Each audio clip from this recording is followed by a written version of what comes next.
Amados irmãos, amadas irmãs, querido povo de Deus, vocês que estão nos acompanhando pelos nossos meios de comunicação, pelo nosso canal no YouTube e também pelo nosso Facebook. Primeiramente, nós temos que ter em mente no coração que todas as vezes que as Sagradas Escrituras nos falar agora, o primeiro dia da semana, ou seja, ao anoitecer daquele dia, o primeiro da semana, ao anoitecer daquele dia, o primeiro da semana, novamente, 8 dias depois, encontravam-se os discípulos reunidos em casa. Perceba que todas as vezes que falar sobre isso, é justamente um ritmo semanal marcado pelo encontro com o ressuscitado. Nada mais é do que a Santa Missa. A Santa Missa, que é o encontro com o ressuscitado. Nós vamos ao seu encontro, nós buscamos o Senhor nosso Deus e queremos nos alimentar deste Deus. Quando alguém perguntar para você, aonde está a Santa Missa nas Sagradas Escrituras? Vocês respondem desta forma: ao anoitecer daquele dia, o primeiro da semana, estando fechadas por medo dos judeus as portas do lugar onde os discípulos se encontravam, Jesus entrou e, pondo-se no meio deles, disse a saudação judaica: Shalom, a paz esteja convosco. Depois, 8 dias depois, encontravam-se os discípulos novamente reunidos em casa e Tomé estava com eles. Espera lá, primeiro dia da semana qual é? Domingo. 8 dias depois os discípulos se reuniram e que dia que cai? Domingo. Mas para que eu vou na missa?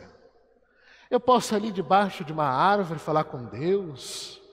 Para que eu vou à Santa Missa? Eu posso fechar lá no meu quarto, dobrar os meus joelhos e conversar com Deus? Para que eu vou à Santa Missa? Se eu posso estar conversando com Deus o tempo todo? Está aqui. Se nós seguimos as Sagradas Escrituras, se nós levamos em consideração a Bíblia Sagrada, se nós que temos boca cheia para falar da Bíblia, está aqui. Ao anoitecer daquele dia, o primeiro da semana, domingo, não é mais o sábado. O sábado pertence ao Antigo Testamento, agora é o domingo. Surgiu as 3 primeiras estrelas no céu, já é considerado um novo dia litúrgico, ou seja, após as 5 da tarde, nós já consideramos a liturgia dominical. Por isso que vocês estão celebrando hoje a liturgia dominical, não a liturgia de sábado. E percebam que é um ritual, é um ritmo, é um alimento que nós temos que buscar. Se os próprios apóstolos estavam buscando, quem somos nós para não buscar a Santa Missa? Quem somos nós para dizer que somos autossuficientes sem a Santa Missa? Com que credibilidade nós temos para dizer que somos seguidores de Jesus sem a Santa Missa? Não existe cristão sem a Santa Missa. Não existe católico sem a Santa Missa. Não existe seguidor de Cristo sem a Santa Missa. O que existe é pagão que se diz cristão, pagão que se diz católico, mas não são. A Santa Missa é o nosso encontro semanal com o ressuscitado e nós devemos ir ao seu encontro. Outra coisa, Jesus realizou muitos outros sinais diante dos discípulos que não estão escritos neste livro, ou seja, nas Sagradas Escrituras. Nem tudo está na Bíblia.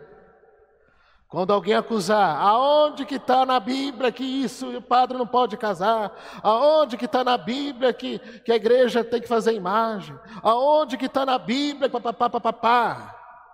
Está escrito aqui, ó.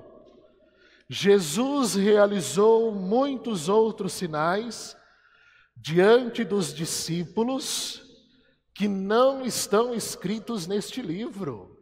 Jesus realizou muitos, mas muitos prodígios, muitos sinais, muitos milagres, muitas graças, que não tem como um livro descrever tudo sobre Jesus. E eu não estou falando que não seja importante, muito pelo contrário.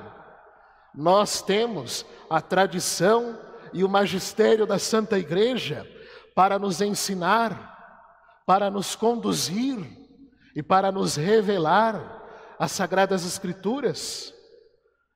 Então, tome muito cuidado com essas pessoas que dizem assim, mas onde que está na Bíblia que tem que fazer isso? Aonde que está na Bíblia que tem que fazer aquilo? Aonde que está na Bíblia que é isso ou aquilo? Então nós temos que tomar muito cuidado com essas pessoas que de Deus quase nada têm. Outra coisa, no segundo domingo da Páscoa, nós comemoramos o Domingo da Divina Misericórdia, por ocasião da canonização de Santa Faustina Kowalska, lá da Polônia, que nos mostra a suprema misericórdia de Deus Todo-Poderoso. Qual é a suprema misericórdia de Deus? As suas santas chagas, as suas chagas gloriosas, as suas chagas milagrosas, as suas chagas que derramou o seu sangue para a remissão dos pecados. Ele se colocou como cordeiro, ele se imolou por cada um de nós. Não existe mais sacrifícios, não existe mais holocaustos. Cristo se colocou como cordeiro para a remissão dos pecados, para a salvação de todos. Agora basta cada um de nós buscar esta salvação, ir ao encontro desta salvação, buscar o culto agradável a Deus, que é a Santa Missa. Se o mínimo do mínimo que Cristo pede para que façamos, nós não fazemos, é a mesma coisa que eu dizer assim para Cristo: seu tonto, você sofreu tudo que sofreu por nada. Seu idiota, você padeceu tudo que padeceu, foi flagelado, foi mutilado, à toa, em vão. Gente, não façamos o sangue de Cristo como se fosse uma água com corante. Não façamos o sangue derramado de Cristo no alto da cruz como se fosse qualquer coisa, como se não tivesse peso ou relevância na nossa vida. Tem gente que abusa da misericórdia de Deus. Deus é misericórdia sim, não tenho dúvidas disso. Mas Deus é justo. Deus é justo. Ele olha para o pecador arrependido, mas abomina o pecado. Ele considera e acolhe o pecador que se converte e volta para os braços do Pai, mas em nenhum momento aprova o pecado. Em nenhum momento aprovou aquilo que é errado. Que devemos seguir os seus passos e estar em consonância com este Deus. A partir de agora, até a festa de Pentecostes, serão relatados inúmeras aparições de Jesus para com os discípulos, porque após a sua ressurreição, se percebe que os discípulos ainda não aprenderam. A preparação dos discípulos ainda não foi finalizada. Com isso, ele vai continuar aparecendo para os discípulos e dando os últimos ensinamentos até a sua subida ao céu, que é a festa que nós comemoramos, a ascensão do Senhor. Então, daqui para frente até Pentecostes, nós vamos celebrar inúmeras solenidades. Santíssima Trindade, a ascensão do Senhor, até Pentecostes, depois Corpus Christi aqui no meio, enfim, para dizer para nós que os ensinamentos continuam sendo dados a cada um de nós. Que Deus seja o nosso Rei, que Deus seja o nosso alimento, que Deus seja o nosso guia para a nossa salvação. Estes foram escritos para que acrediteis que Jesus é o Cristo, o Filho de Deus, e para que, crendo, tenhais a vida em seu nome, que não sejamos como Tomé, que só acredita vendo, mas que sejamos aqueles que participam, que estavam lá no domingo, na Santa Missa. Não São Tomé, que se dispersou, que estava longe, que estava separado, mas que está unido a Cristo, vigilante, aguardando a sua aparição. Todo que crê em Jesus Cristo nasceu de Deus, e quem ama aquele que o gerou, alguém amará também aquele que dele nasceu. Podemos saber que amamos os filhos de Deus quando amamos a Deus. Quem ama a Deus, observa os seus mandamentos. Os seus mandamentos não são pesados, pois todo que nasceu de Deus vence o mundo. Que tenhamos força de vencer os desafios, os obstáculos, as tentações do mundo. É esta vitória que venceu o mundo, a nossa fé. Quem é o vencedor do mundo? Senão aquele que crê que Jesus é o Filho de Deus, e este é o que veio pela água e pelo sangue, ou seja, Jesus Cristo.